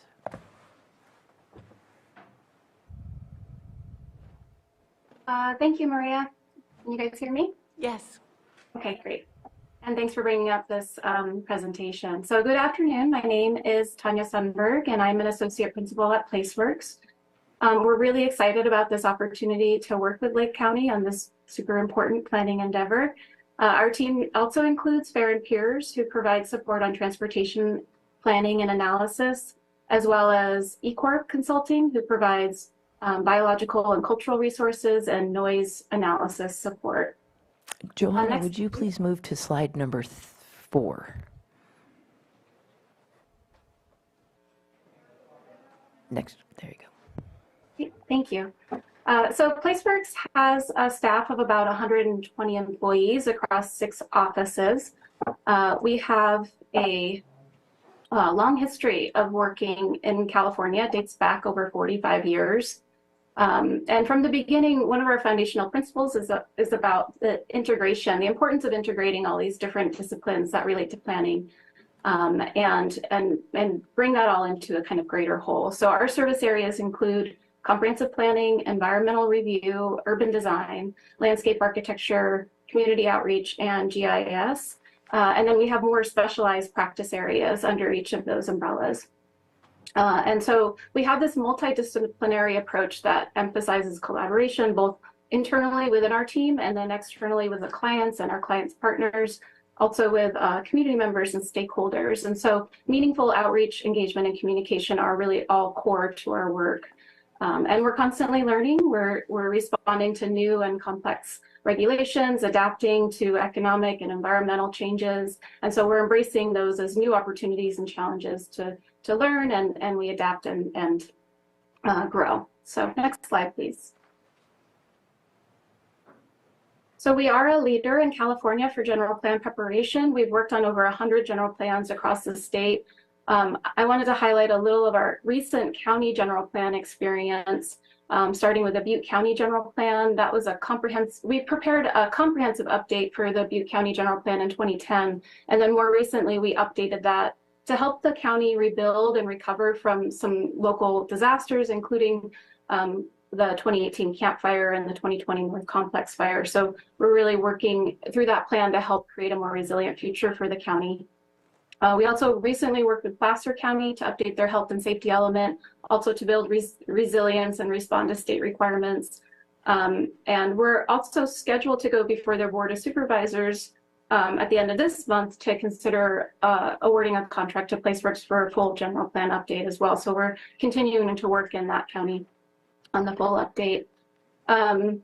We're all underway right now with a general plan update for Contra Costa County. That's a comprehensive update to their general plan. And one thing that's really interesting about Contra Costa County is how diverse all of the county is and the unincorporated communities throughout the county. So we are working at a real community scale within this large county. So we have community scale policy guidance for communities ranging from North Richmond at the very western edge of the county, is very urban, lots of transit and high density development, all the way out to Byron, which is in the east part of the county, a very rural agriculture community. So that's a really exciting project. And then as a last highlight, we prepared a countywide plan for San Bernardino County. That's an online web-based plan, establishes a countywide vision, and it's considered a complete county plan that covers all county government services for San Bernardino. So next slide, please. Just last here in the presentation, I wanted to give an overview of what we anticipate for the Lake County General Plan update and local area plans update. It is a 3-year schedule. So the first year will be focused on project initiation, preparing and getting ready for all of the engagement over the course of the project. We'd be holding initial meetings with the Planning Commission and this Board of Supervisors. And then we'd be also initiating coordination with other government agencies while doing some background research and review. Also in that first year, we'd get through the preparation of the draft countywide elements, including health and safety, noise, geothermal, agricultural resources, and water resources. And then in that first year, we'd also be, we will have initiated the local area plans update. We're holding a round of in-person community meetings in each of the 8 area plans.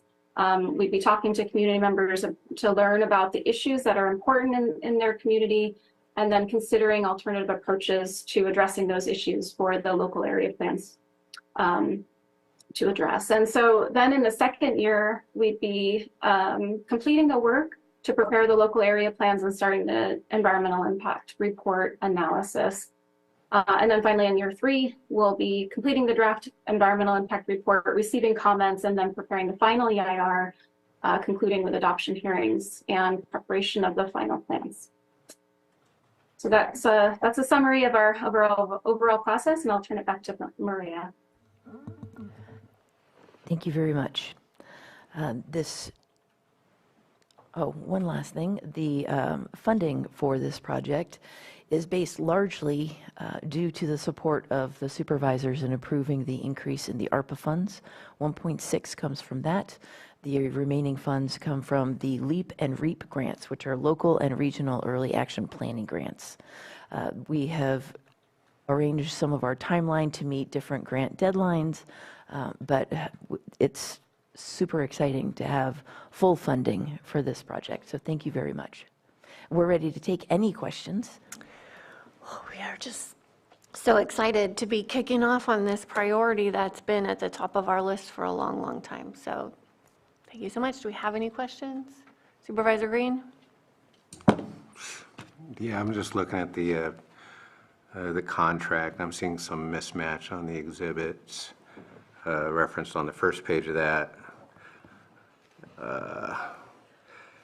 Exhibit A definitions, so I don't see it definitions, so all the others appear to be misnumbered. So scope of services looks to be Exhibit A and stuff like that. So it looks like just some housekeeping needs to be done in the contract itself. And one reason I was looking for the scope of services was I like seeing excited planners, but I thought we were doing an update to 2 elements of the general plan. Safety and housing, I think, were the ones on our to-do list that the state is most upset with us.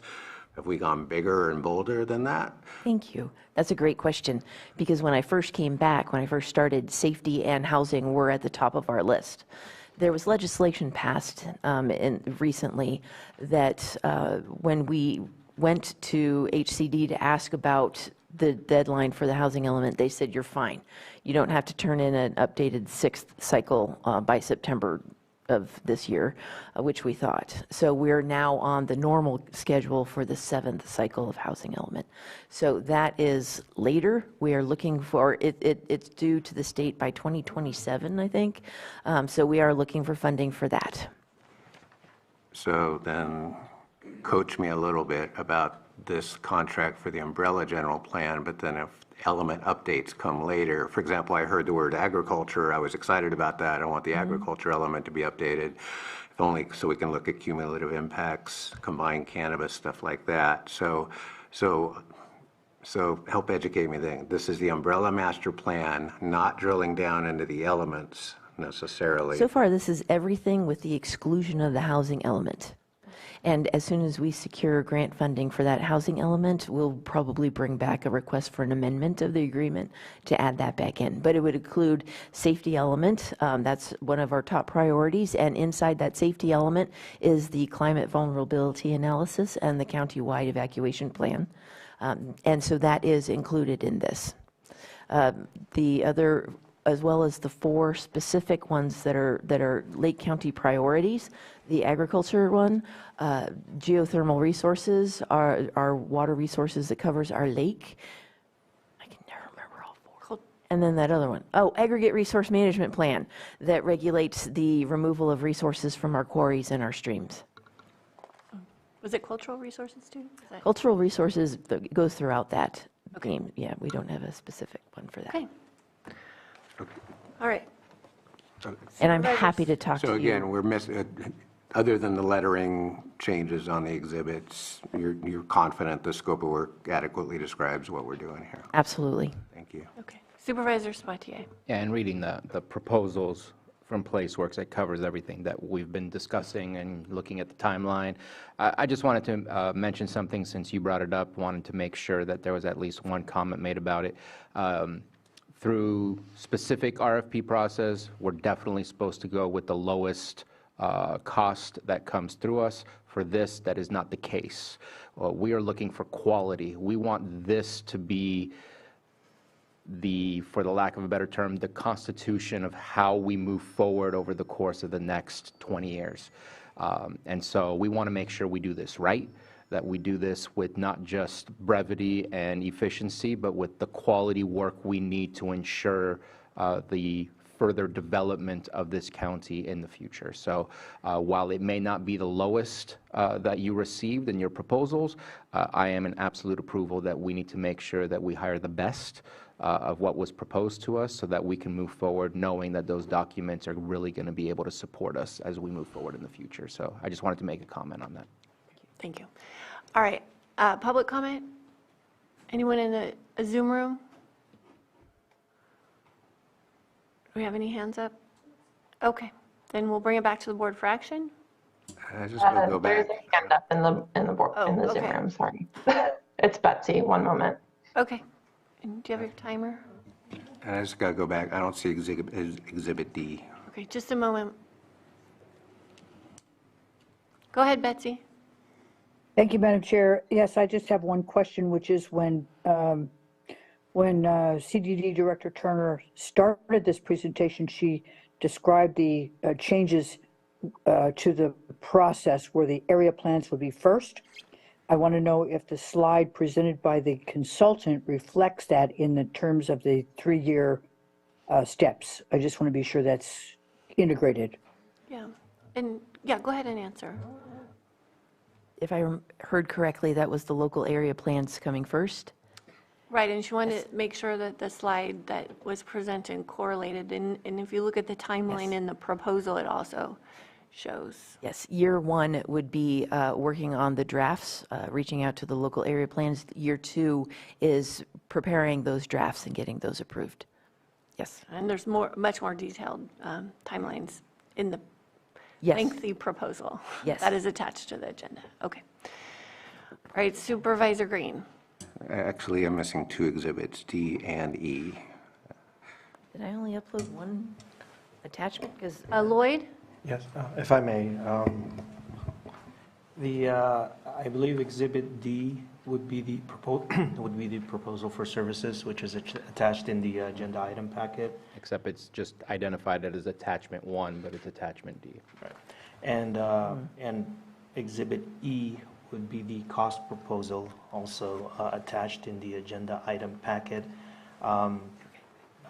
If your board wishes to do so, it could make the corrections or amendments reflected on just Section 1 to make it consistent with the other pages in the document. Section 1 of the agreement, wherein the last sentence of that Section 1 would state that in the event of a conflict in or inconsistency between the terms of this agreement and Exhibit A, scope of services, Exhibit B, fiscal provisions, Exhibit C, compliance provisions, and Exhibit D, proposal for services, and Exhibit E, cost proposal, the agreement shall prevail. With that amendment, that should make it consistent with the other sections of the agreement and its exhibits. Okay, thank you. Vice Chair Simon? You had your, okay. Can you, I'm sorry, can you point out what the scope of services is called out in the RFP?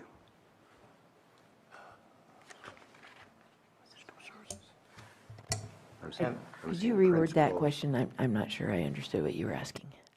Well, he's citing to a cost breakdown apparently within this 92-page RFP document. And if we're relying on that, I guess I'd like to take a look at it real quick. What? I have it. I would be happy to hand it to you. Or I would be happy to give it to Wendy.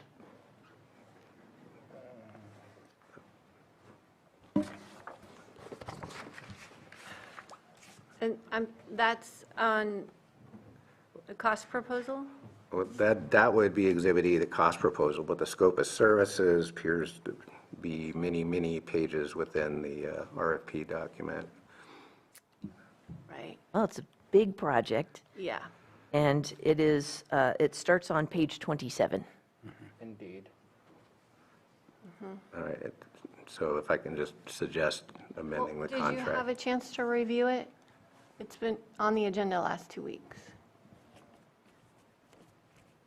There is a summary also just on page 28 that does describe it in a neat, tidy table. Just want clarity that everyone's happy with the form of the contract and all the exhibits are solid. Indeed. Yes. Thank you. Okay, I think we're ready for action. Mr. Simon? Yeah, now they made amendments that I don't remember all of them, so I'm going to go to, so I move to approve the agreement between the County of Lake and Placeworks for planning service and general plan and local area plans updates with the amendments that were suggested today in an amount not to exceed 1.888.94, $1,888,954, and authorize the chair to sign. Second. All in favor? Aye. Opposed? Okay, motion passes. Yay! Yes. Can't wait. That's a good one. That is a good one.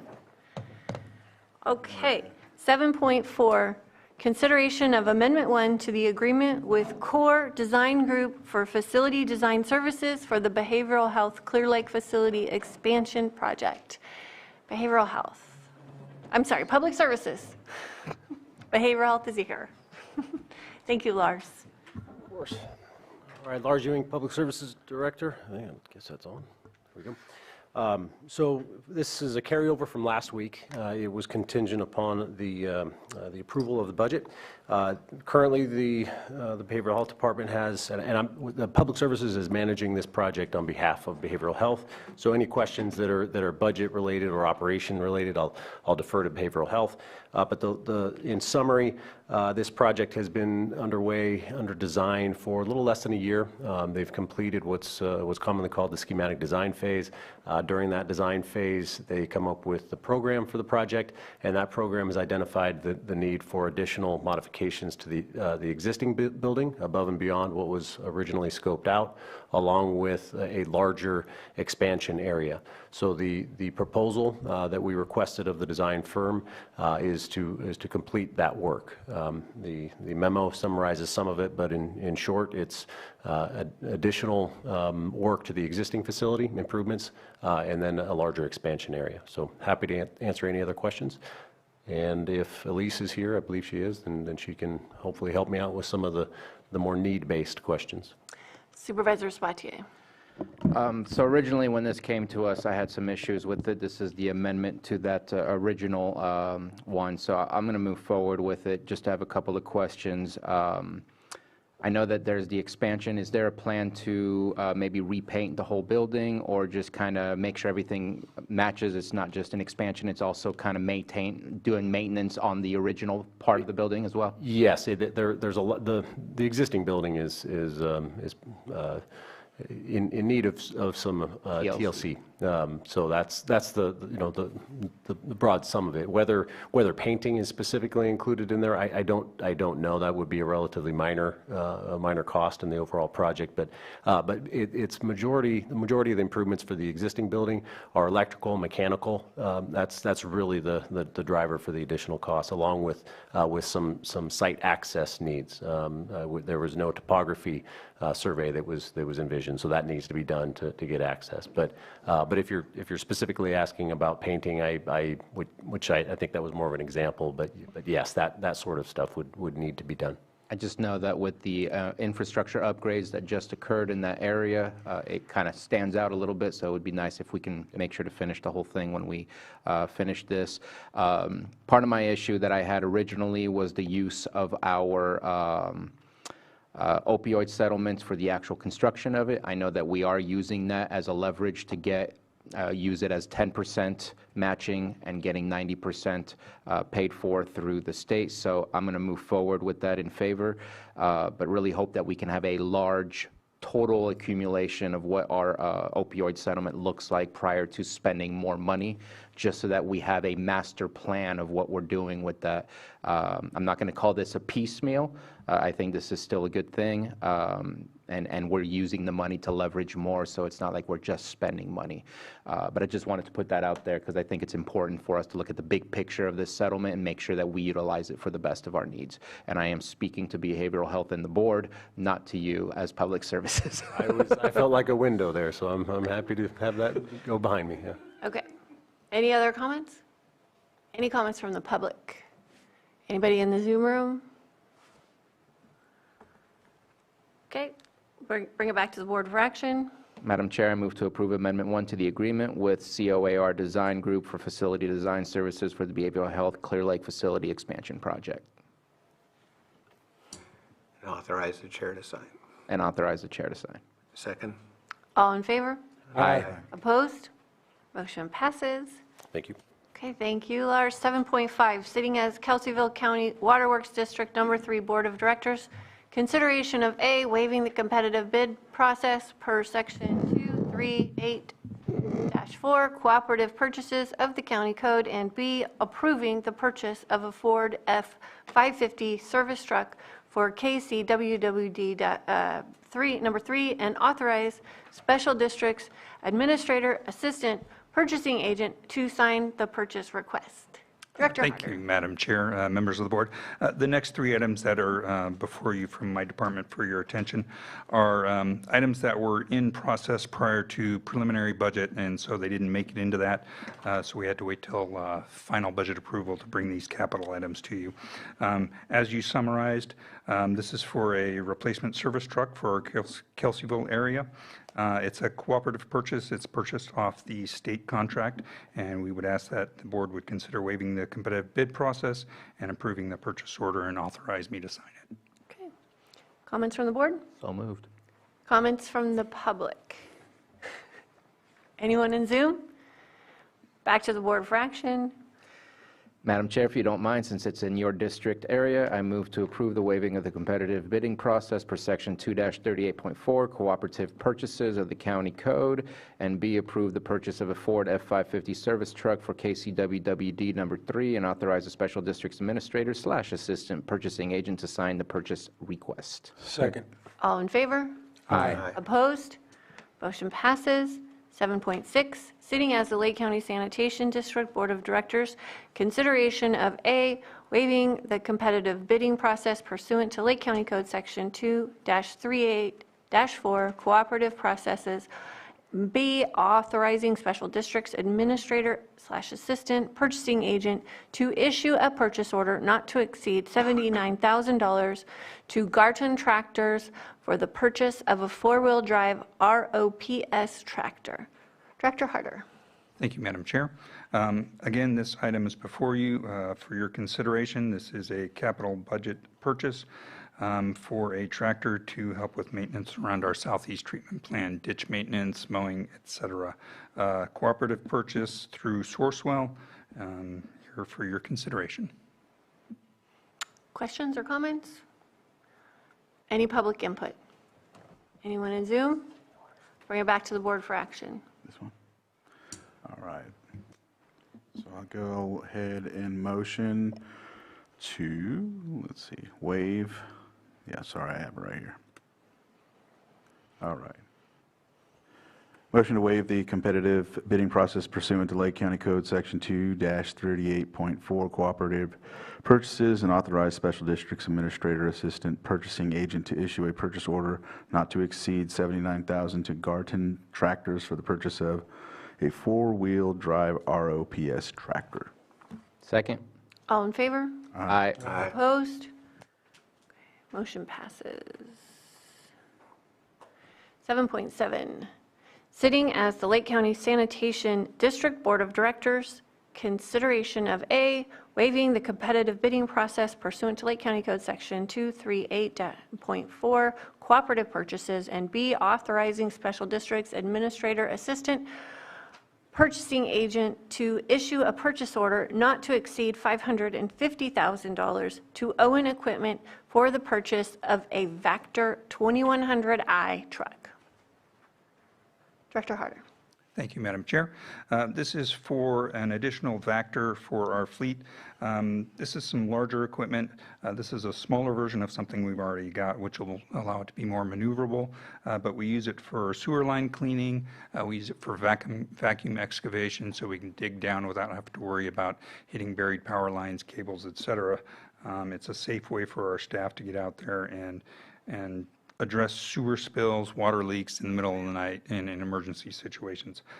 This, again, is a cooperative purchase through Sourcewell and through Own Equipment and the local dealer here in California. Okay, thank you. Any comments? Public input? Zoom room? Okay, I'll bring it back to the board for action. Madam Chair, I motion to waive the competitive bidding process pursuant to Lake County Code Section 2-38.4, cooperative purchases, and authorize Special Districts Administrator, Assistant Purchasing Agent to issue a purchase order not to exceed $550,000. Second. All in favor?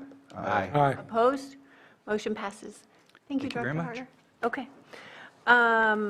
We'll go to our consent items. 5.4 was pulled for a future date. 5.8, Supervisor Sabatier. So do you want to read it? Yeah, I gotta get All there. right. Approve agreement between the County of Lake and Resource Development Associates for consultation and support in community program planning, CPP, process for fiscal years 2023 to 2024, 2024 to 2025, 2025 to 2026 in the amount of $310,920 and authorize the board chair to sign. So it is my opinion, in speaking with admin as well, that this requires either a waiving of the bidding or to go through the bidding process. And since there is no Part A of waiving the bidding, that this might need to come back with that written into the headline of the item. Okay, so continue this. Bring it back. Yes, we can bring it back with a revised title and request. Okay, thank you. Thank you. Okay, 510 was pulled by community members who are no longer here, so I will just read it. Approve the continuation of the proclamation declaring a shelter crisis urgency due to the current need for sheltering for those experiencing homelessness during the weather and temperature patterns that the County of Lake has been experiencing. Yes. Sure. And while she's walking up, Supervisor Green and myself do plan to review this to make sure it's updated for the right reasons for continuing the crisis, the shelter crisis. It was originally intended because of the need of a warming shelter. We kind of went through the summer without updating it or anything like that, and so want to make sure that it's relevant to the needs of today. And so please do expect a revision of this for the next time when the 30 days are up. Director Jones? Thank you so much, Director Elise Jones of Behavioral Health. This isn't specific to the continuation of the emergency proclamation. However, I just want to note on record publicly for everybody that the emergency shelter is not scheduled to close. While we are looking at, and we went out to request for proposals for a new provider of those services. We're currently in negotiations. We anticipate no break in services. We at no time expect the doors to close. There is no funding issue. There is no issue, in my professional opinion, that would prevent the warming shelter from continuing to operate. Thank you. Thank you. Any other public input? Thank you for those statements. Anyone in the Zoom room? Bring it back to the board for action. Madam Chair, I move to approve the continuation of the proclamation declaring a shelter crisis urgency due to the current need of sheltering for those experiencing homelessness during the weather and temperature patterns that the County of Lake has been experiencing. Second. All in favor? Aye. Aye. Opposed? Motion passes, and clearly Lars left for that. They did after he left. 5.2 was pulled by a community member who is no longer here. Approve continuation of proclamation of the existence of a local emergency due to pervasive tree mortality. If there's no comments from the board and no comments from there's no one in the chambers, anyone in Zoom? Okay, I'll bring it back to the board for action. Madam Chair, I will move to approve continuation of proclamation of the existence of a local emergency due to pervasive tree mortality. Second. All in favor? Aye. Opposed? Motion passes. 519, adopt resolution authorizing the applications for grant funds through the FAA Airport Improvement Program and designating the Public Works Director as the county's authorized representative. And we've got Director De Leon.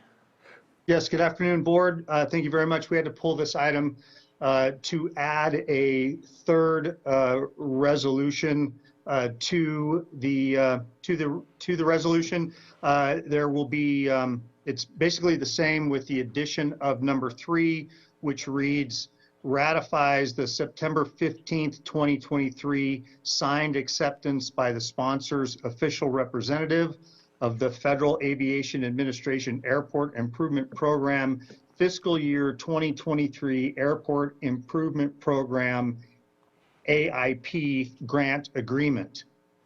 I see it there on the screen. So the modified resolution has point number 3, and your recommended action is basically the same with the words as modified added to the end. So I'll be happy to answer any questions. Do we have any questions? Nope. Anyone in the Zoom room? No? Okay, we'll bring it back to the board for action. Move the Board of Supervisors adopt, offer the resolution as amended. The resolution's been offered. Supervisor Simon? Yes. Supervisor Sabatier? Aye. Supervisor Crandall? Yes. Supervisor Green? Aye. Supervisor Pyska? Yes.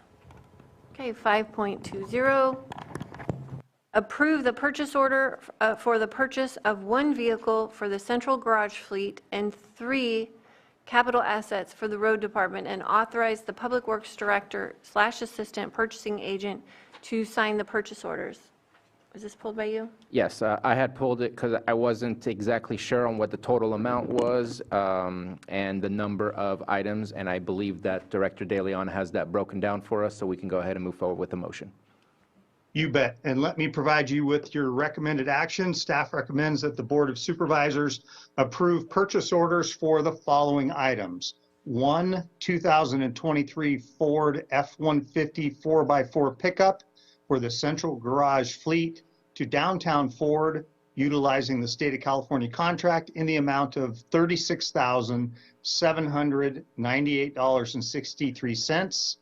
2 Fecon masticator heads for the Road Division of Public Works to Pape Machinery in the amount of $59,416.50, and 1 Boss VTX snowplow for the Road Division of Public Works to D&D Equipment Sales in the amount of $12,694.06. And authorize the Public Works Director / Assistant Purchasing Agent to sign the purchase orders. Thank you. Do we have any comments? Anybody in the Zoom room? Okay, I'll bring it back to the board for action. I make a motion matching the exact statement provided by Director De Leon. Second. All in favor? Aye. Opposed? Okay, motion carries. And we have our calendars, but I will just ask if we can continue that for this week because we have to get on the road, if that's okay with everybody.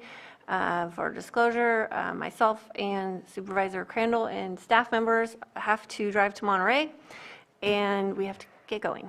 So we can do calendars tomorrow or next week and get all caught up. Not tomorrow, next week. For the annual RCRC. The annual RCRC meeting. Thank you so much. Okay, so we will now move into closed session.